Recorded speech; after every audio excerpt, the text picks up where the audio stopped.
लोग हैं, अनेक भाषा, जाति, वर्ण, धर्म, संप्रदाय, नस्ल के जो लोग हैं, वो जब जुड़ते हैं तो एक माला की तरह वो समग्र रूप आपके सामने दिखाई देने लगता है।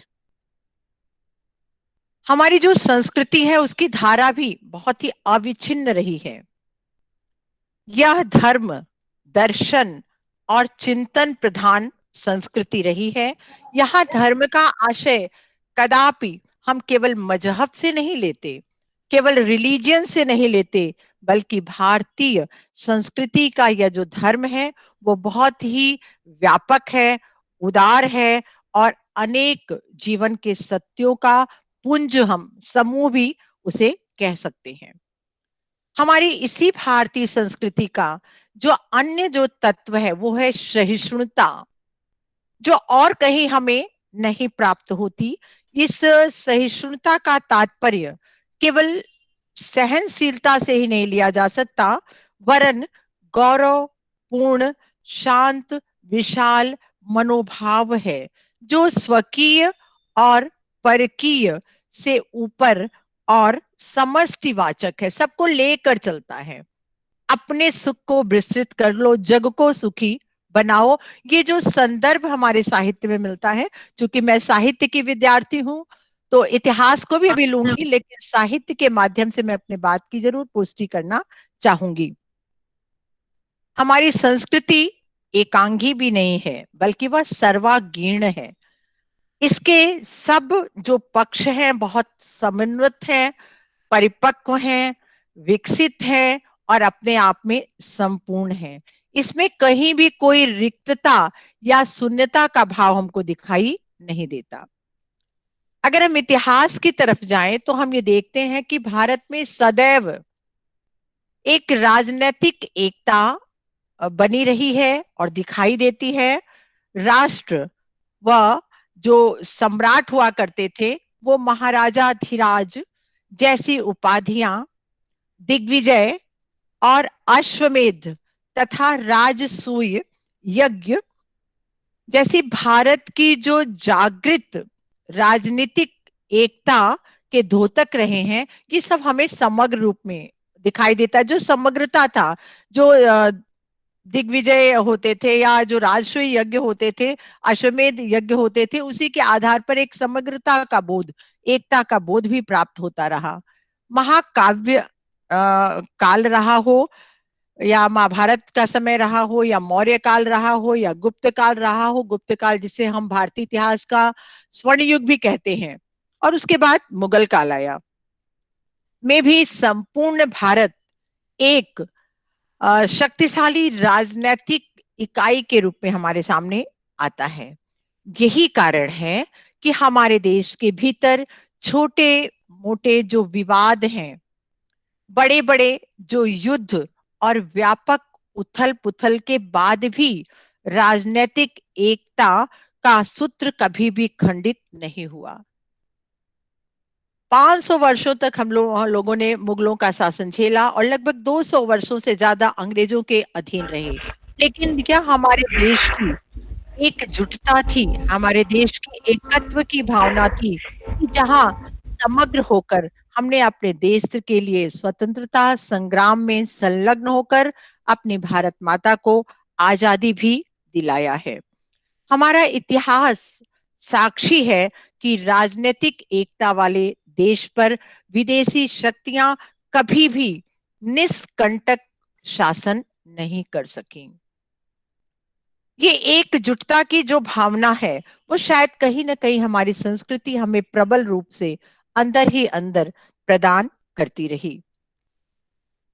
धार्मिक एकता और धर्म की जो विशद कल्पना ने भी देश को व्यापक दृष्टिकोण प्रदान किया है, जिसने लोगों को जोड़ने और समेटने की असीम शक्ति है।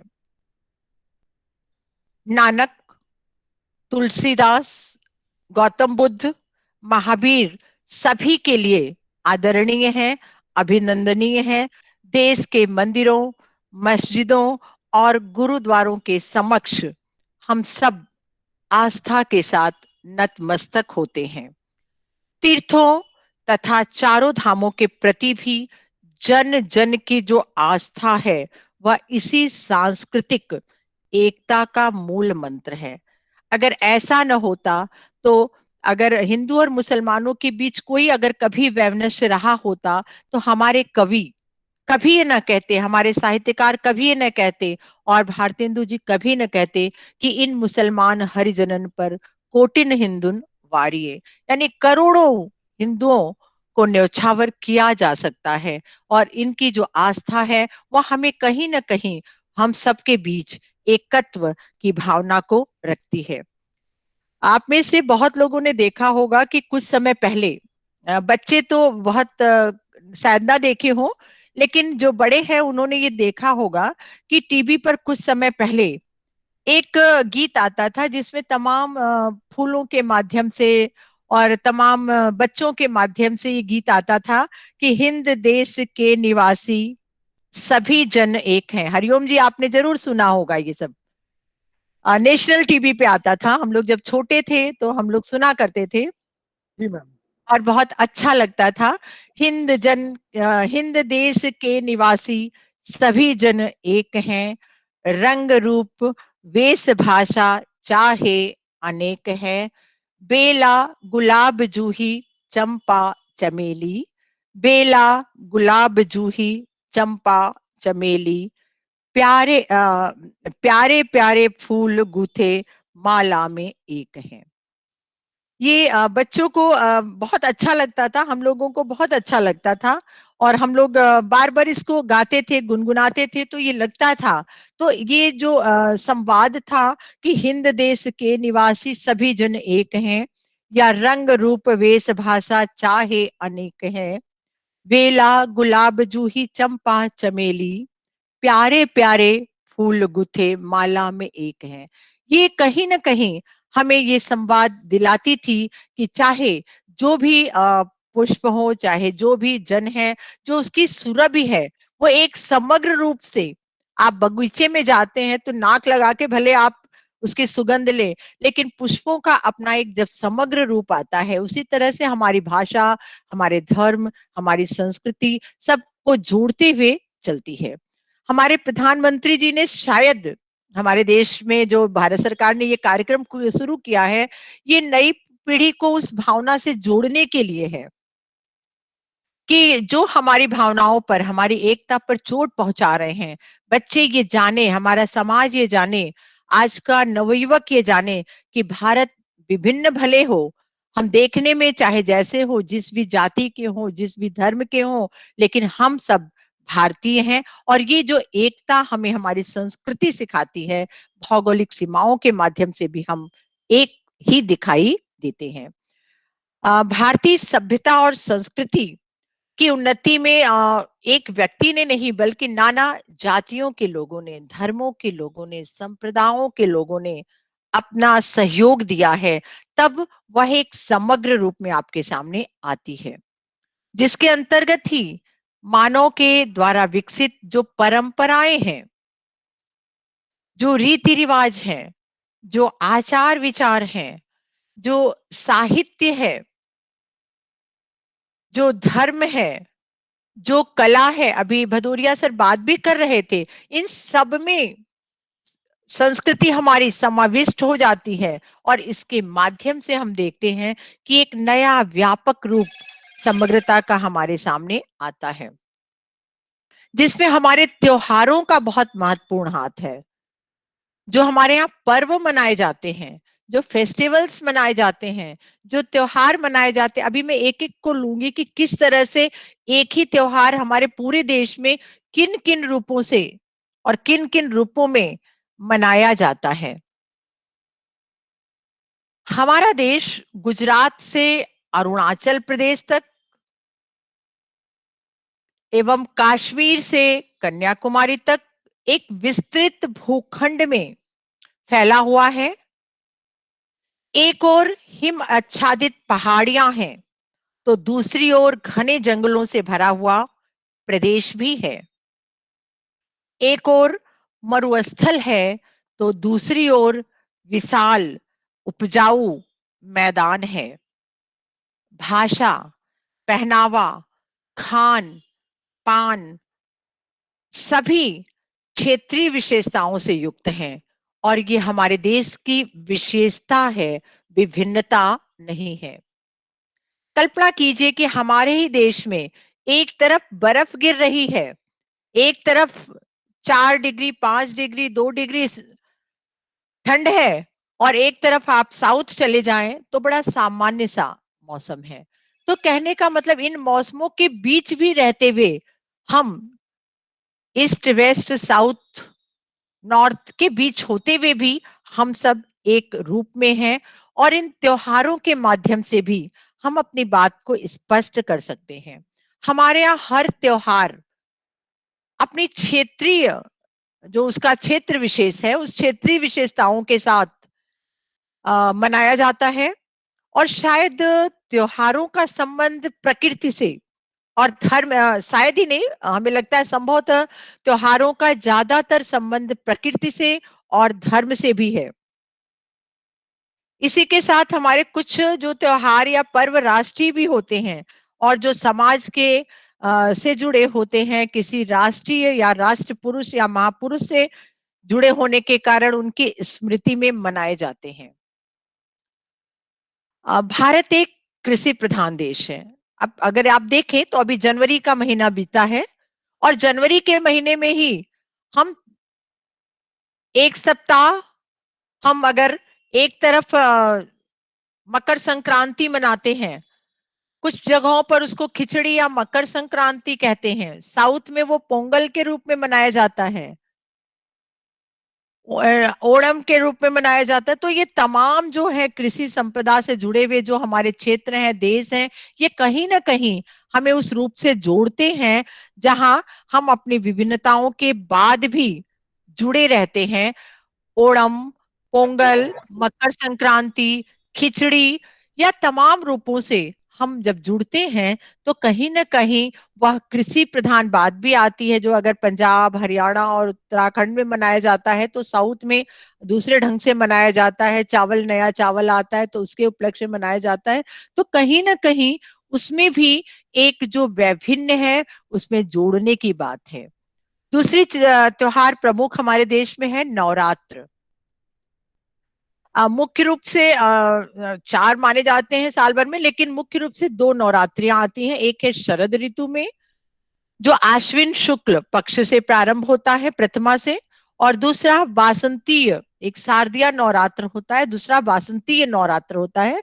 दोनों प्रथमा से शुरू होता है और नवरात्र तक चलता है। और इसी नवरात्रों में हम देखते हैं कि प्रकृति से भी संबंध है। दूसरी ओर देखते हैं कि नवरात्र में अगर उत्तर प्रदेश में या उत्तर भारत में नवरात्रि मनाई जाती है, तो गुजरात में भी नौ जागरण होता है, देवी जागरण होता है और गरबा नृत्य होता है, और वही बंगाल में पूजा के रूप में होता है, दुर्गा पूजा के त्योहार के रूप में मनाया जाता है। तो कहने का आशय वो जो व्यापकता है, और वो जो वहां पर षष्ठी से और केला के वहां पर केला वो बोलते हैं, जब पूजन प्रारंभ होता है, दुर्गा पूजा का जो प्रारंभ होता है षष्ठी से प्रारंभ होता है, षष्ठी, सप्तमी, अष्टमी, नवमी से तक होता है, और विजयादशमी को वहां पर विसर्जन होता है। और आज दुर्गा पूजा केवल बंगाल की ही दुर्गा पूजा नहीं है, बल्कि हमारे पूरे भारत में वह मनाई जाती है। अब उत्तर प्रदेश में आप देखते होंगे, आप जिस क्षेत्र में रह रहे हैं, जिस शहर में रह रहे हैं, इलाहाबाद में, वहां भी दुर्गा पूजा बड़े पैमाने पर इस वर्ष 2020 में कोरोना महामारी की वजह से भले नहीं मनाया गया, लेकिन अगर आप देखें तो उत्तर प्रदेश में भी बहुत बड़े पैमाने पर मनाया जाता है, जो भी हमारी एकता का परिचायक है।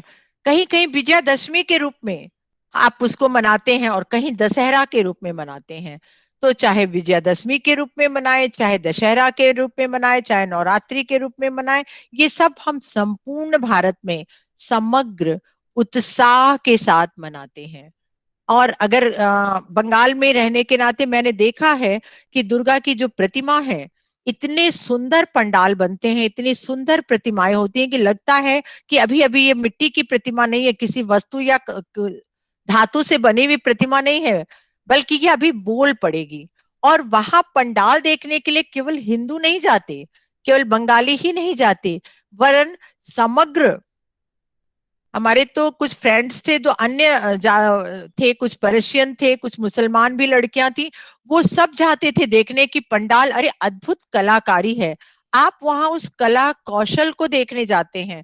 आप वहां धर्म की ही भावना से नहीं जाते, आप तमाम कलाकृतियां जो हैं, जो आपको बरबस आकृष्ट करती हैं, वो भी हमारी एकता का सूचक हैं, जो हमें किसी एक जाति, वर्ण और धर्म में नहीं रखती, बल्कि वह हमें समग्र भाव से एक दूसरे से जोड़ती भी चलती हैं। इसी तरह से जब हम एक और आगे थोड़ा सा बढ़ते हैं, तो जो धार्मिक जो मान्यताएं हैं, वह हमें एक दो, अगर आप देखते होंगे कि बहुत जगहों पर ईद के त्योहार में समग्रता के साथ ईद मनाई जाती है। समग्रता के साथ सारे अगर बहुत दूर न जाएं, अभी अभी हमने कुछ मनाए हैं। 25 दिसंबर बड़ा दिन हम कहते हैं, क्रिसमस डे कहते हैं। और केवल यह ईसाइयों का ही त्योहार नहीं है, बल्कि हम सब बड़ा दिन पूर्ण हर्षोल्लास से मनाते हैं।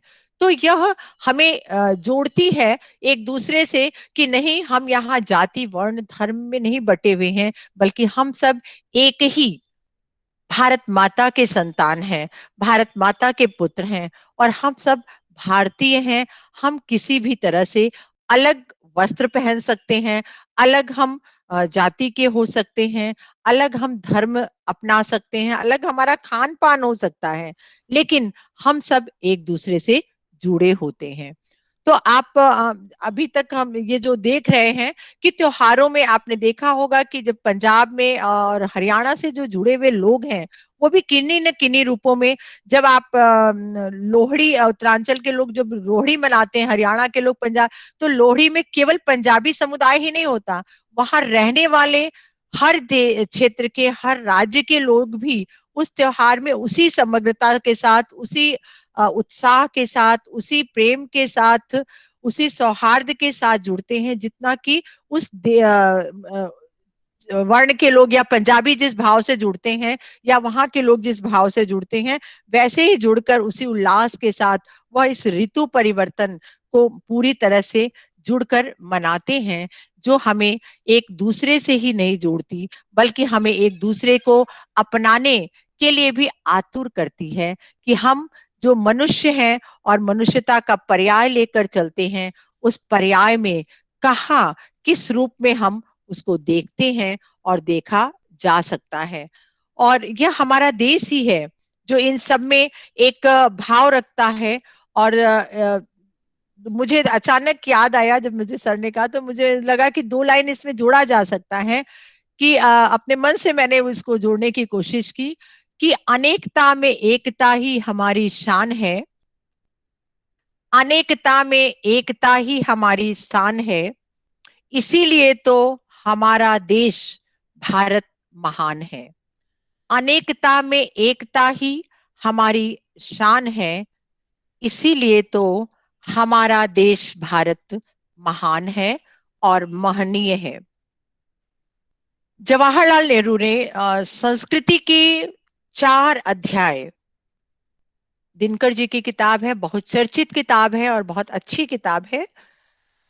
जवाहरलाल नेहरू ने जब उसकी प्रस्तावना लिखी संस्कृति के 4 अध्याय की, जो मुझे बहुत अच्छी लगी, और मुझे लगा कि ये हमारे उस वैभिन्य को, जो भारत की विविधता है, और उसमें किस तरह से हमारी एकता भी संपूर्णता के साथ देखी जा सकती है, मैं उसे आपके सामने जरूर रखना चाहूंगी।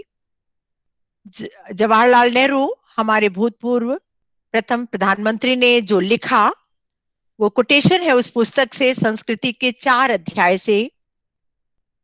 यह संभव है कि संसार में जो बड़ी बड़ी ताकतें काम कर रही हैं, यह संभव है कि संसार में जो बड़ी बड़ी ताकतें काम कर रही हैं, उन्हें हम पूरी तरह न समझ सकें, लेकिन इतना तो हमें समझना ही चाहिए कि भारत क्या है, और कैसे इस राष्ट्र ने अपने सामाजिक व्यक्तित्व का विकास किया है। उसके व्यक्तित्व के विभिन्न पहलू कौन से हैं और उसकी सुदृढ़ एकता कहाँ छिपी हुई है।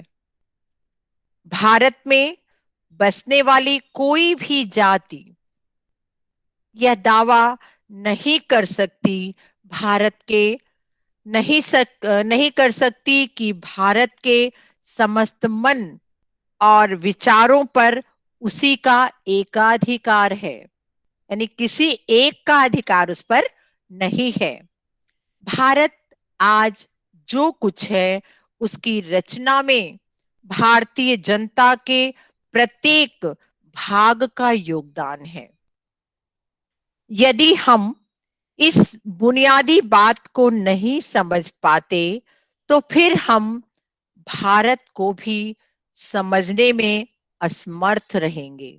अगर ये हम बुनियादी बातें स्पष्ट किया उन्होंने कि हमारी जो विविधता है वही हमारी बुनियाद है, अगर हम उसको नहीं समझ पाते तो हम आगे भी कुछ समझने में असमर्थ रहेंगे। और यदि भारत को हम नहीं समझ सके तो हमारे भाव, विचार और काम सबके सब अधूरे रह जाएंगे और हम देश की ऐसी कोई सेवा नहीं कर सकेंगे जो ठोस और महत्वपूर्ण हो। एक बार मैं इसको फिर रिपीट करूंगी, बच्चों के लिए पढ़ने लायक है ये पुस्तक और उसकी प्रस्तावना पहले बहुत ध्यान से आप पढ़ें तो आपको लगेगा कि हमारे देश की क्या शक्ति है, हमारा देश क्यों श्रेष्ठ है, हमारा देश क्यों महान है। एक बार मैं फिर उसको रिपीट करूंगी अपने बच्चों के लिए। जवाहरलाल नेहरू ने संस्कृति के 4 अध्याय की प्रस्तावना में लिखा है कि यह संभव है कि संसार में जो बड़ी बड़ी ताकतें काम कर रही हैं उन्हें हम पूरी तरह ना समझ सकें, लेकिन इतना तो हमें समझना ही चाहिए कि भारत क्या है और कैसे इस राष्ट्र ने अपने सामाजिक व्यक्तित्व का विकास किया है। उसके व्यक्तित्व के विभिन्न पहलू कौन कौन से हैं और उसकी सुदृढ़ एकता कहाँ छिपी हुई है। भारत में बसने वाली कोई भी जाति यह दावा नहीं कर सकती कि भारत के समस्त मन और विचारों पर उसी का एकाधिकार है।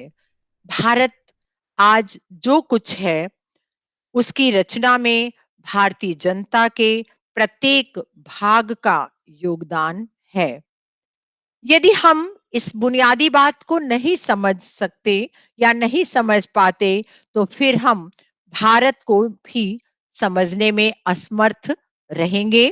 और यदि भारत को हम नहीं समझ सके तो हमारे भाव, विचार और काम सब के सब अधूरे रह जाएंगे और हम देश की ऐसी कोई सेवा नहीं कर सकेंगे जो ठोस और प्रभावपूर्ण हो।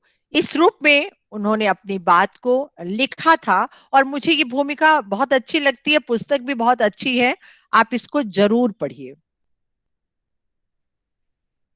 इस तरह हमको ये लगता है कि जो हमारा देश है वो विश्व भर में कितनी ही जातियों, धर्मों एवं संप्रदायों, हमारे देश में कितने ही धर्म, जातियों और संप्रदायों के लोग आए और भारत के निर्माण में अपना योगदान देते हुए चले गए, क्योंकि जो आए हमने उनसे कुछ लिया ही और अपना कुछ उनको दिया ही। जितने इतिहासकार यहाँ आए, अगर आपने इतिहास पढ़ा है, इंसान और फायान, आपने अगर इनको पढ़ा है तो आपको ये लगेगा कि उन्होंने हमारे देश के बारे में बहुत कुछ लिखा है। अगर आपको गुप्त वंश को जानना है, मौर्य पीरियड को समझना है, तो आपको उस समय के इतिहास को जानना पड़ेगा और इतिहासकारों ने ही वास्तविक रूप में उसको दर्शाया कि किस तरह से हमारे देश की स्थिति के माध्यम से हम अपने आप के ऐक्य को दर्शा सकते हैं, व्यक्त करते हैं। और इसीलिए इस देश ने सभी संस्कृतियों को अपने में पचाकर एक तरह से एकाकार कर लिया है। विश्व की अनेक संस्कृतियों के जो समन्वय का जो प्रमुख स्थल है वह भारत ही है। विविधताओं के बीच भी एकता कायम करने की जो सर्वाधिक क्षमता है वह हमारे देश में है। इसीलिए कहा गया है कि भारतीय संस्कृति महासमुद्र के समान है, जिसमें अनेक नदियां आ आकर विलीन होती रही हैं। हमारी जो भारतीय संस्कृति है वो महासमुद्र के सदृश है, उसके समान है, और इसमें अनेक नदियां आकर विलीन होती रही हैं। जो वसुधैव कुटुंबकम की भावना है, यानी सारी पृथ्वी एक परिवार है, यह भी हमारे देश भारत की देन है। और ये भावना प्राचीन काल से आज तक इस देश में गूंज रही है। इस देश ने बड़े समग्र भाव से सबको अपनाया है। विश्व में ऐसी महान विभूतियां हुई हैं जिनके विचार एवं उपदेश सारी मानव जाति के लिए समान रूप से उपयोगी रहे हैं। हमारे देश में ही हम देखें तो तमाम धर्म हैं, जैन, बौद्ध, शैव, शाक्त, वैष्णव, ये तमाम धर्म के लोग हैं। जैन धर्म के जो प्रवर्तक महावीर स्वामी हो, या इस्लाम धर्म के पैगंबर मोहम्मद हो, या गीता के उपदेशक के रूप में श्री कृष्ण हो, या ईसाई धर्मोपदेशक या प्रवर्तक के रूप में ईसा मसीह हो, या मर्यादा पुरुषोत्तम श्री राम हो, या सिख संप्रदाय के प्रवर्तक गुरु नानक हो, सभी की जो जयंतियां हैं, सभी का जो जन्म दिवस है, वह पूरे देश का त्योहार है, उसे पूरा देश मनाता है। ऐसे ही हमारे जो देश नायक हैं, जो हमारे जननायक हैं, जो हमारे महापुरुष हैं, जो हमारे स्वतंत्रता सेनानी हैं, उनके भी जन्म शताब्दी या जन्म जयंती को हम बड़े हर्षोल्लास के साथ मनाते हैं और समग्रता के साथ मनाते हैं। अभी 23 तारीख को हम लोगों ने नेताजी सुभाष चंद्र बोस का जन्मदिन मनाया। तो इस तरह से नेताजी सुभाष चंद्र केवल बंगाल के ही नहीं थे, रविन्द्रनाथ टैगोर केवल बंगाल के ही नहीं थे। आप केवल बंगाली या बंगाल में ही उनका जन्मदिन नहीं मनाया जाता, समग्र देश के लोग मनाते हैं।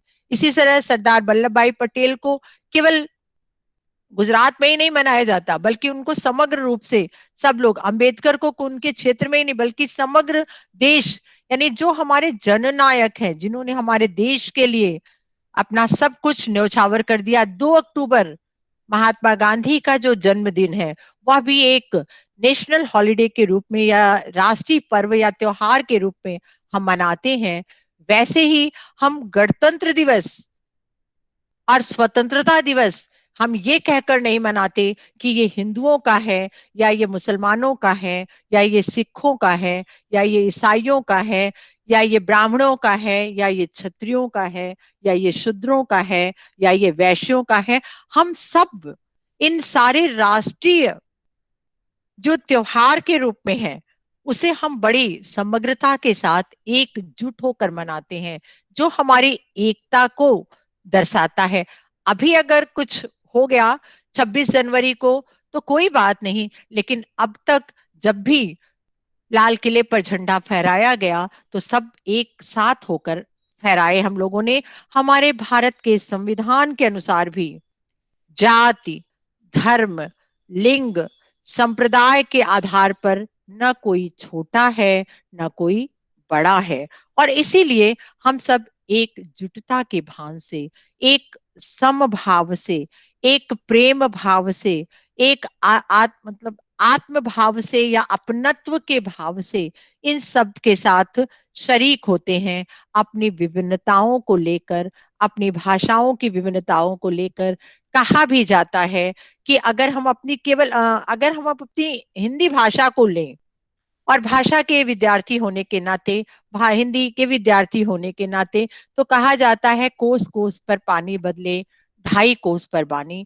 तो भाषा बदल जब जाती है थोड़े थोड़े क्षेत्रों में, आप इलाहाबाद में रहते हैं, इलाहाबाद के चार तरफ आप देखें, एक इलाहाबाद की सीमा को पार करते ही तो कहीं आपको भोजपुरी बोलने को मिलेगी, सुनने को मिलेगी, कहीं आपको अवधी मिलेगी, कहीं आपको बुंदेली मिलेगी, कहीं आपको बघेली मिलेगी। ये सारे सब कुछ होने के बाद भी हम सब हिंदी बोलते हैं। हम ये कहीं नहीं बांटने जाते, हम ये कहीं कहने भी नहीं जाते कि हम इस भाषा भाषी को बोलते हैं।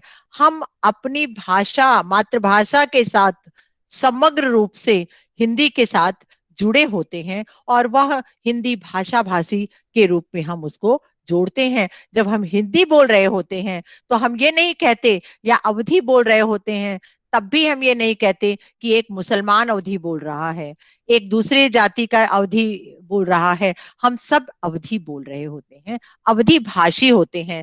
तो चाहे हमारा क्षेत्र हो, चाहे हमारा नस्ल हो, सबके बावजूद हम एक दूसरे से जुड़े होते हैं। इसीलिए प्रत्येक सभ्यता, प्रत्येक संस्कृति अपने आप में पूर्ण होती है। उसके सभी अंश, उसके सभी पहलू एक दूसरे पर अवलंबित होते हैं, और सब के सब किसी एक केंद्र में संलग्न भी होते जाते हैं। और जब संस्कृतियां बदलती हैं तब खान पान, रहन सहन, पोशाक और परिच्छेद भी बदल जाते हैं, किंतु मन उनका एक ही होता है। सोचने की पद्धति उनकी नहीं बदलती, और जीवन को देखने का दृष्टिकोण भी उनका नहीं बदलता, बल्कि एक ही रहता है। अगर हमारे देश पर कोई आक्रमण करता है तो हमारे जो सैनिक हैं, जो हमारी सेना के नौजवान हैं, जो हमारे अधिकारी हैं, वो समग्र भाव से, भारतीयता के भाव से टक्कर लेते हैं। इसलिए हमारा भारत महान है और श्रेष्ठ है। दिनकर ने लिखा भी है कि भारत की एकता और स्वतंत्रता एक ही तस्वीर के दो पहलू हैं।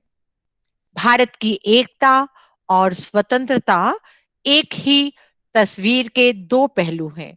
अगर एकता खिड़की होकर निकल गई तो स्वतंत्रता सदर दरवाजा खोलकर भाग जाएगी।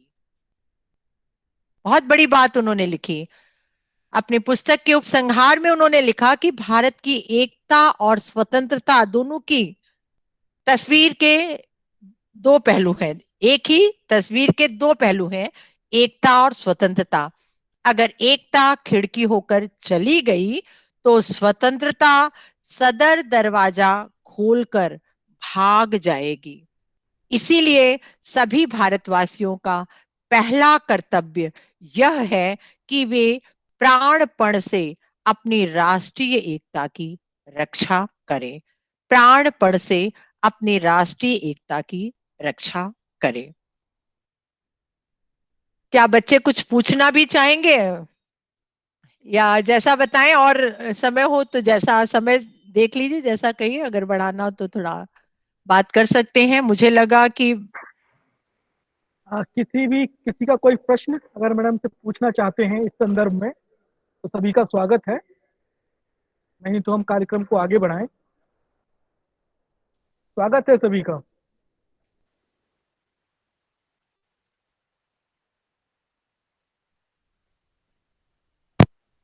हेलो।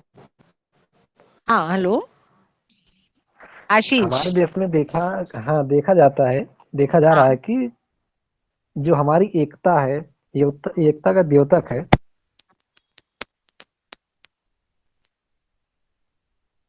हाँ आशीष बोलिए। आशीष जी, आवाज नहीं आ रही बेटा आपकी। हेलो। हाँ आशीष, हाँ मैम, आवाज बोलिए। जा रही है? हाँ आ रही है, हाँ बताएं। आपने जिन जिन पहलुओं पे बात की है मैम, तो हम्म, हमारे राष्ट्र में ऐसे तत्व हैं जो इन सब पहलुओं को लेकर, जैसे भाषा हो गई, क्षेत्र हो गया, हम्म, धर्म हो गई, जातियां हो गई, इन चीजों को लेकर के लोग बांट रहे हैं। हाँ तो इन पर कुछ बताइए कि इससे बचा कैसे जा सकता है। देखिए, अगर ऐसा ना होता तो आपके सामने शायद ये टॉपिक भी न रखा गया होता और ना विद्यार्थियों को जुड़ने के लिए कहा जाता। हमें लोग भले हमारे भाषा के स्तर पर, आप देख लोगे क्षेत्र के स्तर पर भी, झारखंड वाले झारखंडी, बिहार इधर बट रहा है, उत्तराखंड उधर बट रहा है।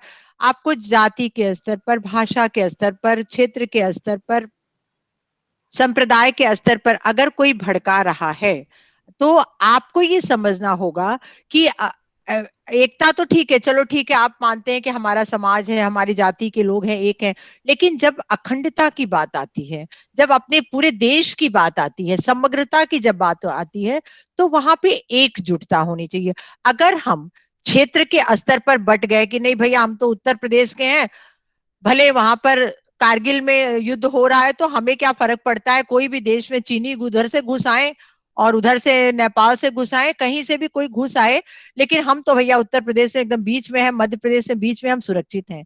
लेकिन अगर हमारे देश की सीमा किसी देश में मिल जाती है तो हम अगर समग्र नहीं होंगे, हम एक नहीं होंगे, अगर हम जाति धर्म वर्ण के आधार पर अपनी सोच को बहुत संकीर्ण कर लेंगे तो हमारे अंदर वो भाव नहीं होगी, एकता की भावना नहीं होगी।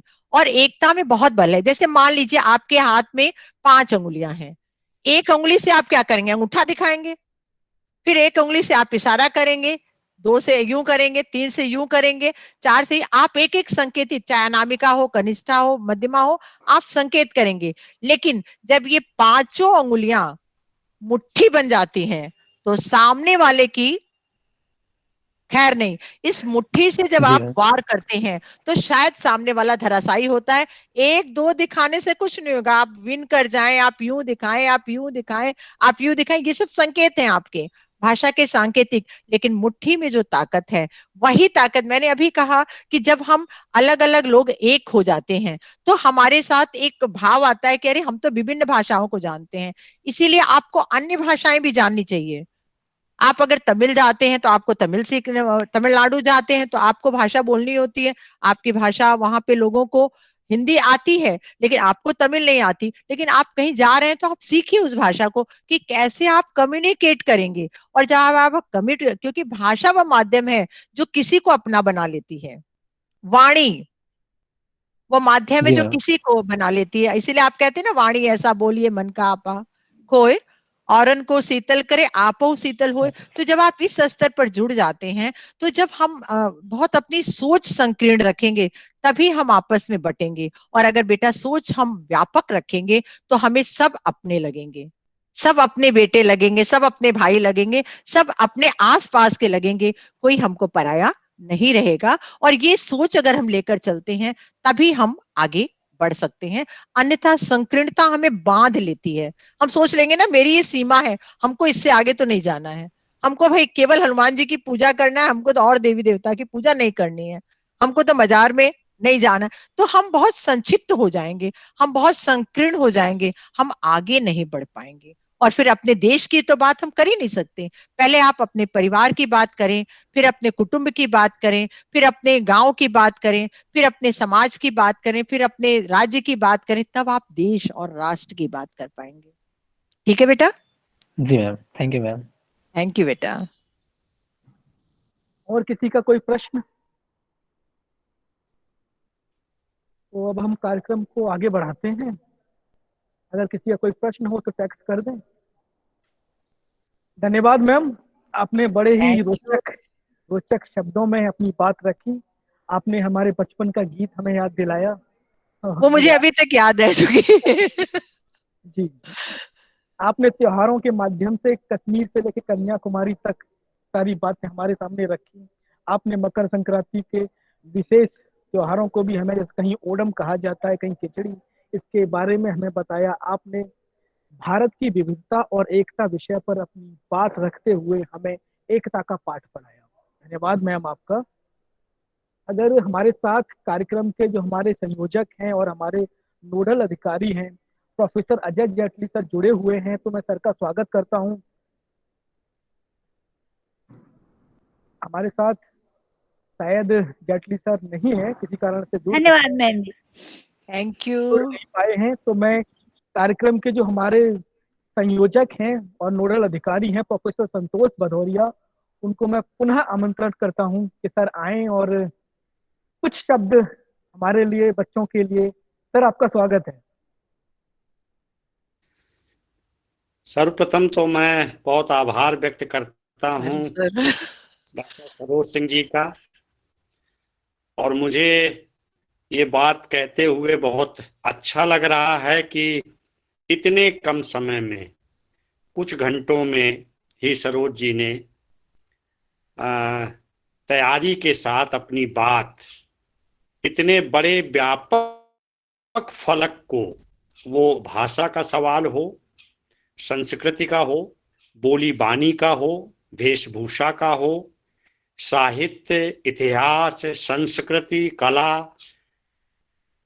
बहुत सारे संदर्भों के साथ हमारी ताकत, हमारे देश की ताकत, हमारी एकता और अनेकता के जितने रंग हो सकते हैं उन सबको बहुत विस्तार से सामने रखकर, और इस विशेष व्याख्यान जो पहला व्याख्यान था आज, जिसकी हम शुरुआत करने जा रहे थे अगले 3 महीनों के लिए, वो इतना समृद्ध करने वाला, हमारे विद्यार्थियों, हमारे रिसर्च स्कॉलर और हमारे, मैंने कहा कि दीपमाला जी जुड़ी हुई हैं, वर्षा जी जुड़ी हुई हैं, और बहुत सारे विद्यार्थी विश्वविद्यालय से, सीएमपी कॉलेज से, फाइन आर्ट्स डिपार्टमेंट से जुड़े हुए हैं। मुझे बहुत सुखद लगा कि हमने शुरुआत में इतने सारे लोगों को जोड़ पाए और इस बातचीत को हम आगे बढ़ाएंगे। सरोज जी हमेशा हमारे आग्रह को स्वीकार करती हैं। व्याख्यान शुरू हुआ तो मैंने अमृता जी को जब मैसेज भेजा तो अमृता जी भी जुड़ी समय निकालकर, तो उन सभी का बहुत दिल से आभार व्यक्त करता हूं मैं, जो हमारे शिक्षक साथी जुड़े, हमारे विद्यार्थी जुड़े, और हरिओम जी के बगैर तो हम किसी कार्यक्रम को करते ही नहीं है, हमारी ये आदत में आ गया है। हरिओम जी बहुत उत्साह से, बहुत आगे बढ़ कर के चीजों को, इनमें इस तरह की सलाहियत है, उनकी क्षमताओं का उपयोग हम पूरा नहीं कर पा रहे हैं, ये भी मैं जानता हूं, मगर वो हमारे साथ अनेक प्लेटफॉर्म पर, अनेक जगहों पर, बगैर ये विचार किए हुए कि मेरा काम ये है, मैं इस विभाग का हूं, इस स्ट्रीम का हूं, वो हमेशा जुड़ते हैं और हमेशा सहयोग करते हैं। सरोज जी का एक बार फिर मैं बहुत आभार व्यक्त करता हूं कि उन्होंने समय दिया और बहुत समृद्ध करने वाला वक्तव्य दिया, और आगे भी हम उनका सहयोग लेते रहेंगे। अरुण जेटली जी की कुछ व्यस्तता रही आज, इस वजह से वो आज जुड़ नहीं पाए, आगे से वो हमारे साथ रहेंगे। आप सबका संयोजक होने के नाते मैं दिल की गहराइयों से आभार व्यक्त करता हूँ। थैंक यू सर, आपने मौका दिया। नमस्कार। एक बार सभी से स्वागत, मैं एक बार धन्यवाद सर जी, सभी से अनुरोध है कि एक बार कैमरा ऑन कर लें तो मैं कुछ फोटोग्राफ्स ले लूं। अपने कैमरा, माइक ऑफ रखें, कैमरा ऑन करें। सभी लोग कैमरा, दीपमाला जी का कैमरा नहीं ऑन है सर, ऑन कर रहे हैं। मेरा हाय हाय